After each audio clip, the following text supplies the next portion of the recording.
7월 6일 법률방송 로투데이 시작하겠습니다.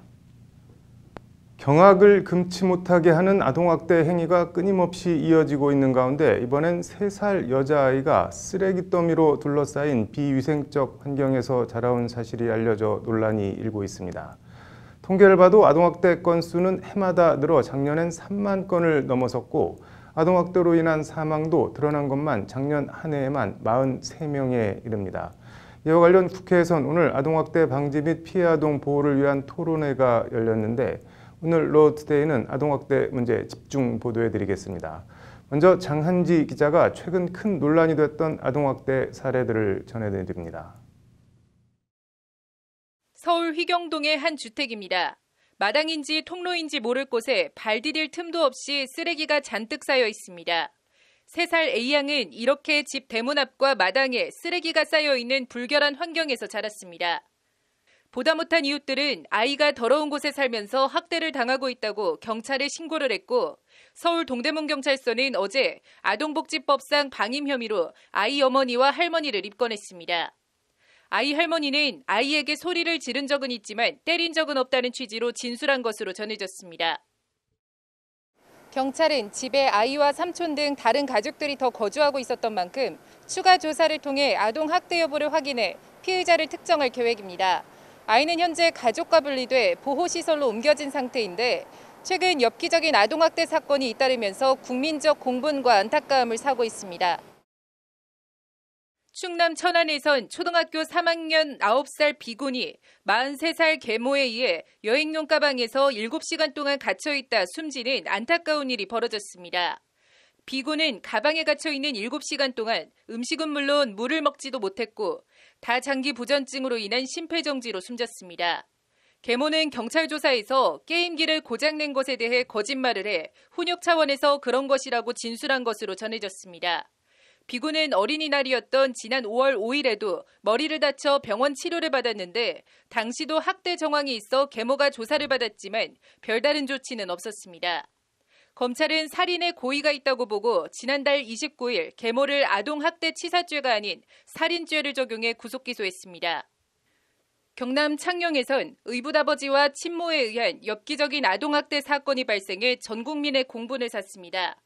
9살 C양이 짐승처럼 쇠사슬에 묶여 지냈는가 하면 밥도 제대로 안 주면서 상습적으로 폭행을 당한 겁니다. 심지어 달궈진 쇠젓가락으로 발등이나 발바닥을 지지는가 하면 집을 나가겠다고 하자 프라이팬으로 손바닥을 지지는 등 엽기적인 학대를 당했습니다. 가까스로 집을 탈출해 경찰에 구조된 C양은 구조 당시 편의점에서 14,000원어치의 빵과 소시지, 편의점 도시락, 우유 등을 20분 만에 허겁지겁 먹어 치워 주위를 안타깝게 했습니다.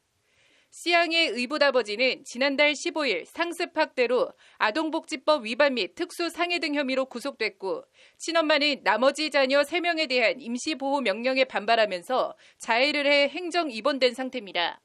훈육 차원의 체벌 정도가 아니라 아동학대가 엽기적인 방법으로 잔혹해지고 있는 양상을 보이고 있는 겁니다.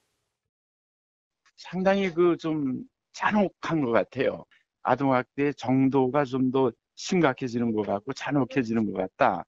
그것이 경제적인 문제라든지 실직이라든지 또 여러 가지 가정 환경의 문제가 부모들의 어떤 그 문제가 아이들을 아동치사까지 올라가는 경우가 있는 경우도 있고.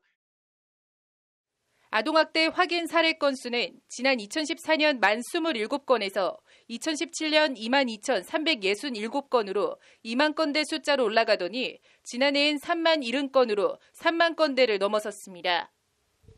덩달아 지난 2014년 14명, 2015년 16명이었던 아동학대 사망자 수는 2016년 36명으로 2배 이상 늘었고 2017년 38명에서 2018년 28명으로 잠시 감소했다가 지난해 다시 43명으로 껑충 늘었습니다. 2014년부터 2019년까지 6년간 확인된 것만 175명의 아동이 학대로 목숨을 잃은 겁니다. 아동보호 전문기관에 신고되지 않은 것까지 감안하면 아동학대 사망 사건이 알려진 것보다 훨씬 더 많을 것으로 추정됩니다. 아동학대의 또 다른 문제는 학대가 학습되며 대물림된다는 겁니다. 2018년 한국보건사회연구원 통계를 보면 가정폭력 가해자 10명 가운데 9명이 어린 시절 폭력 피해를 경험한 것으로 나타났습니다. 여러 가지 아동학대 사건들을 보면서 사실 이런 문제들이 한번 이제 발생하면 그때만 뉴스에 나오고 그 이후 이 문제들이 어떻게 해결되는가라고 하는 부분들이 사실 제대로 모니터링 되지 못한 부분도 있습니다. 그래서 이번에 토론회를 지금은 많이 근절됐지만 맞으면서 배운다고 군대 폭력을 당한 후임병이 선임병이 되면 똑같이 군대 폭력을 되풀이하는 것처럼 가정폭력도 학습되면서 되풀이되는 경향이 숫자로도 나타나고 있는 겁니다. 사건이 터질 때만 반짝하고 마는 것이 아닌 가정폭력을 차단하고 예방하면서 피해 아동을 보호할 수 있는 근원적이고 제도적인 대책 마련이 필요해 보입니다. 법률방송 장은지입니다. 앞서 엽기적인 아동학대 사례와 아동학대가 해마다 늘면서 그에 따른 사망자도 늘고 있다는 통계 추이를 전해드렸는데요. 극단적인 사례가 계부나 계모에 의한 것들이 많아 일종의 착시 현상이 있는데 아동학대 10건 가운데 7건에서 8건은 친아빠나 친엄마, 친부모에 의해서 일어납니다. 어떻게 봐야 하는 걸까요? 이어서 아이들이 당하는 학대 유형과 학대 행위자와의 관계, 말도 많고 탈도 많은 원가정 보호 원칙 등에 대해 신세아 기자가 전해드립니다. 중앙아동보호기관의 2018년 아동학대 통계에 따르면 2018년 한 해 아동학대 사례는 신고된 것 중에 아동학대로 확인된 것만 24,600여 건에 달합니다. 하루 평균 대한민국 어디선가는 67건이 넘는 아동학대 사례가 확인되고 있다는 얘기입니다. 피해 아동 연령별로는 14세가 전체의 9.2%로 가장 많았고 13세 7.9%, 15세 7.7% 순이었습니다. 어렸을 때부터 학대를 당한 것이 계속 이어지며 14세 무렵까지 학대가 지속되되 피해 아동이 누적된 결과로 풀이됩니다. 학대 유형별로는 신체학대가 3,486건으로 전체의 14%, 정서학대가 5,862건으로 23%, 방임이 2,604건으로 10%, 성학대도 910건으로 3%를 차지했습니다. 성학대의 경우는 피해 아동의 80% 이상이 여자아이인 것으로 나타났습니다. 어느 특정 유형의 학대에 국한하지 않는 중복학대가 11,792건에 달해 문제의 심각성을 더하고 있습니다. 학대 행위자와 피해 아동의 관계를 보면 친부에 의한 것이 43.7%로 가장 높았고 그 다음이 친모로 29.8%로 나타났습니다. 친부와 친모를 합하면 73.5%로 아동학대 10건 가운데 7건 이상은 친부모가 학대 행위자로 드러났습니다. 계부나 계모에 의한 학대는 각각 2.0%와 1.2%로 조사됐습니다. 그 밖에 초중고교 직원이 학대 행위자인 비율이 8.4%로 학교에서의 아동학대도 가정 못지않은 문제로 나타났고 보육 교직원에 의한 학대도 3.3%를 차지했습니다. 더 큰 문제는 아동학대 대부분이 가정에서 일어나는데 피해 아동의 처해진 조치를 보면 분리조치는 13.4%에 불과했고 원가정보호지속이 82%로 나타났습니다. 기타의 경우를 제외하고는 학대 피해 아동 열의 8은 다시 가정으로 돌아가 다시 재학대의 희생물이 되고 극단적인 경우 사망으로 이어지는 등 아동학대의 악순환, 학대의 확대 재생산이 이어지고 있는 겁니다. 실제 아동권리보장원 통계에 따르면 2016년 1,591건이었던 아동 재학대 사례는 2017년 2,160건, 2018년 2,543건 등 해마다 10% 안팎으로 늘어나고 있는 실정입니다. 이는 현행 아동복지법이 국가와 지방자치단체가 학대 피해 아동을 신속히 가정으로 복귀할 수 있도록 지원하는 이른바 원가정보호 원칙을 명시하고 있는 것과 무관치 않습니다. 원가정 보호 원칙이 학대당한 아동을 학대당한 끔찍한 집으로 돌아가게 만들고 있다는 비판이 제기되는 이유입니다. 이런 비판에 따라 더불어민주당 서영교 의원 대표 발의로 국회엔 지난 3일 아동복지법 일부 개정 법률안, 이른바 아동재학대 방지법이 발의됐습니다. 국회 행정안전위원회 위원장인 서영교 의원은 원가정 보호 원칙에 따라 단순히 가정으로의 신속한 복귀를 명시하고 있는 내용을 개정해 아동이 보다 더 안전한 양육 및 보호를 받을 수 있도록 규정하려는 것이라고 법안 제안 이유를 밝혔습니다. 법률방송 신세아입니다. 아동학대 방지 국회 토론회 얘기 더 해보겠습니다. 장한지 기자 나와 있습니다. 합니다. 현재 우리나라 아동학대 대응 체계가 어떻게 돼 있나요? 네, 일단 아동학대 개입 과정을 보면요. 네. 통상 112에 신고가 접수가 되면 네. 이제 경찰과 아동학대 전담 공무원 그리고 아동보호전문기관이 동행조사를 벌여서 네. 아동학대 여부를 판단을 합니다. 네. 여기서 아동학대라고 판단이 되면 관할 지자체에서 행정조치가 들어가고요. 네. 그리고 경찰은 학대 행위자에 대한 수사에 들어가게 됩니다. 네. 이를 위해서 아동복지법 제22조에 의거해서 네. 아동학대 신고 체계를 구축, 운영하도록 하고 있고요. 네. 그다음에 전국 공통적으로 아동학대 신고 전화 112를 24시간 가동하고 있습니다. 네. 또 아동복지법 제45조에 근거해서 학대 아동의 치료와 재발 방지 그리고 네. 관리를 위한 아동보호 전문기관이 현재 전국 68곳에 설치가 되어 있습니다. 네. 그리고 아동보호 전문기관과는 별도로 네. 학대 피해 아동쉼터가 전국적으로 현재 72개소가 운영이 되고 있습니다. 뭐 체계만 놓고 보면 어느 정도 갖추어진 것 같은데 많이 부족한 모양이네요.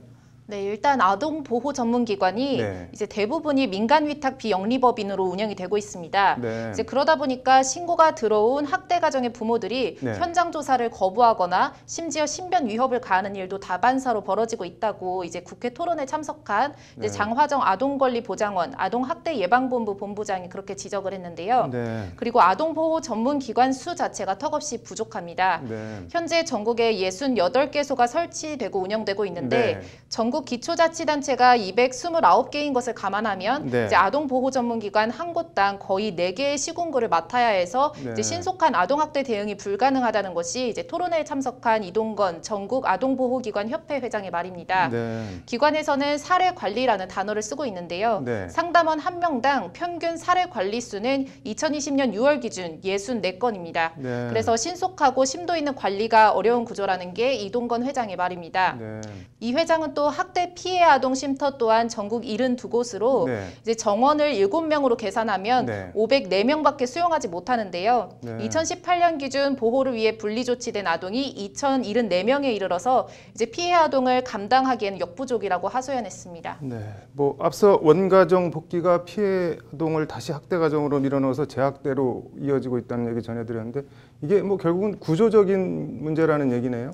네, 그렇습니다. 또 다른 문제는 네. 이제 상담원의 평균 재직 기간이 2.8년밖에 되지 않을 정도로 전문성과는 거리가 있습니다. 네. 이번 천안 사건도 업무 경험이 18개월도 채 되지 않는 상담원이 출동을 해서 네. 현장 대응에 미숙한 점을 드러냈고 결국 아동은 사망하고 말았다는 게 이동건 회장의 지적입니다. 네. 왜 그렇게 평균 재직 기간이 짧은 건가요? 네, 한마디로 업무는 고되고 봉급은 직골이어서 이직률이 높다는 건데요. 네. 거기다 신분도 불안정한 계약직이고 공통된 보수 규정도 없어서 네. 68개 아동보호 전문기관 별로 이제 인건비가 천차만별인 점 등 이제 형평성도 떨어지고 있습니다. 네. 그러다 보니까 틈만 나면 다른 곳으로 이직을 하고 네. 기관에서는 다시 대학 갓 졸업한 구직자들을 계약직으로 또 다시 뽑고 다시 나가고 하는 악순환이 되풀이되고 있는 겁니다. 결국은 뭐 예산, 돈 문제라는 얘기네요.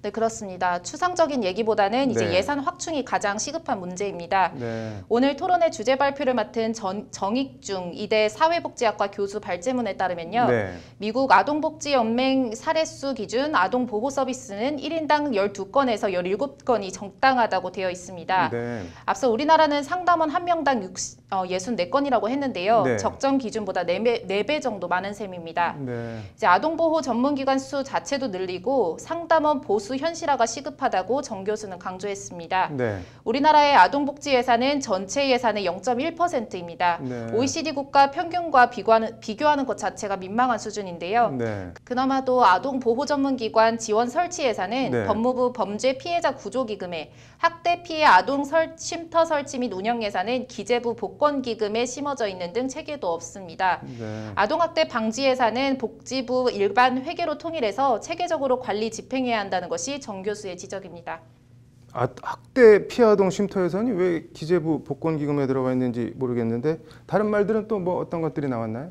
네, 상담원 전문성 제고를 위해서 기본적으로 예산이 또 필요하지만 네. 사기 진작과 전문성 제고를 위해서 아동보호 전문기관에서 3년 이상 근무한 경우 아동학대 전문 사회복지사 자격을 부여하는 방안이 제의가 됐습니다. 네. 또 중대한 아동학대 행위는 어느 날 한순간에 발생하는 것이 아니고 네. 대개 아동학대가 반복되면서 그 정도가 강해지는 것이 대부분인데요. 네. 이와 관련해서 토론자로 참석한 허용 법무법인 인 변호사는 향후 중대 아동학대 행위로 발전할 가능성에 대해서 반복성, 아동의 연령, 아동과의 관계 등 인자들을 계량화해서 의심 사례 기준 마련이 필요하다고 지적했습니다. 네. 아동보호 전문기관과 자치단체, 경찰로 나뉘어져 있는 이 아동학대 조사와 조치, 수사도 이제 아동학대를 전담하는 기관을 새로 만드는 방안도 고민해야 한다는 의견도 제시됐습니다. 네. 또 신고를 받고 수세적으로 대처할 게 아니라 네. 코로나19 의심 환자를 선제적으로 찾아내듯이 이제 아동학대에 대한 선제적 발굴을 위한 시스템도 구축돼야 한다는 점도 지적됐습니다. 네. 결국은 다시 인프라와 이해 구축을 위한 돈 문제로 귀결이 되고 있는데요. 네. 아동보호 예산은 특정 이익 집단을 위한 것이 아니라 필수 불가결한 국가 의무와 관련되므로 무엇보다 이제 우선돼야 한다고 참가자들은 입을 모아서 강조했습니다. 네, 뭐 사후 처벌도 처벌이지만 말씀하신 대로 재학대 방지 중심, 예방 중심으로 패러다임이 바뀌어야 할 것 같네요. 오늘 잘 들었습니다. 네, 이어서 간추린 법조계 소식 전해드리겠습니다. 대검이 검언유착 의혹 수사와 관련해 법무부 장관의 검찰총장 지휘감독 제재는 위법 또는 부당하다고 검사장 회의 결과를 윤석열 검찰총장에게 보고했습니다. 대검 기획조정부는 또 이번 사건이 윤 총장의 거취와 연계될 사안은 아니라는 회의 결과도 함께 보고했습니다. 세계 최대의 아동 성착취물 사이트 웰컴 투 비디오 운영자 24살 손정우에 대한 미국 사법당국의 범죄인 인도 요청을 우리 법원이 불허했습니다. 서울고법은 한국 사법당국이 수사에 처벌하는 게 맞다며 범죄인 인도 거절 결정을 내렸습니다. 철인 3종 경기 유망주 최숙현 선수 사망과 관련해 소속팀이었던 경북 경주시청 전현직 선수들이 오늘 기자회견을 갖고 폭행 사실을 추가 폭로했습니다. 현재까지 모두 15명이 경찰에 김모 전 감독이나 운동처방사, 선배 등의 폭행을 당했다고 증언한 것으로 전해졌습니다. 인천에서 남녀 중학생 5명이 초등학생 2명을 집단 폭행했다는 내용의 신고가 접수돼 경찰이 수사에 나섰습니다. 이 같은 내용을 경찰에 신고한 초등학교 6학년 A양은 경찰 조사 과정에 중학생들로부터 조건 만남도 강요받았다고 주장한 것으로 알려졌습니다.